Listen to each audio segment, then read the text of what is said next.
Mabuhay. This is Alexi Fernandez from Davao City. Please continue to join my YouTube channel, my Facebook Reels, and to all my friends, followers, please continue to follow and to subscribe me. Karon nga moment, karon nga time, na ako karon diri sa Santo Niño Barbershop located at Bangoy Street, Davao City.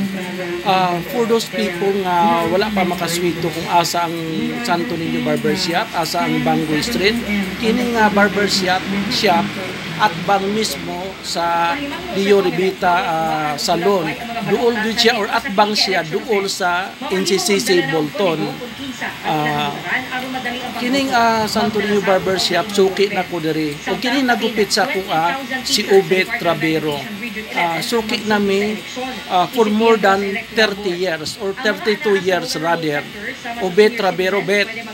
Dugay na tabet nagkasuki, di ba? Pila na ka years sa kuha nag-handle, dugay na? No, 1990 bet, since 1990. So, nasa 32 or 33 years.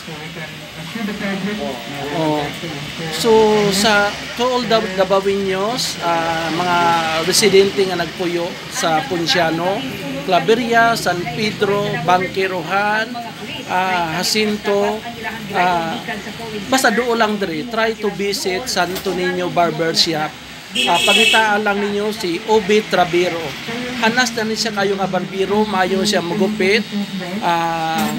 Then barato lang po ang ilahang bayad. Ang haircut nila nasa 70 pesos. But aside sa haircut ninyo, sa pay serbisyo ninyo nga ma-offer sa customer. Ano mo hair dye diri? Pila po ng bayad sa hair dye? Hair dye, pila ang bayad? 15. Mo ba pila? 350. Usan sa hair dye bet? Napod mo Indian cut. Massage 350. Naga-massage na mo diri karon. So to all the Dabaweños, residente sa Davao proper, please try to visit Santo Niño Barbershop. Again, look for or pangitaan ninyo si Obet Trabero. Mao ni siya kung suki, maayog ni siya, credible ni siya nga barbero. Maayog ni siya mo gupit. Napay pakapin nga massage, quick massage.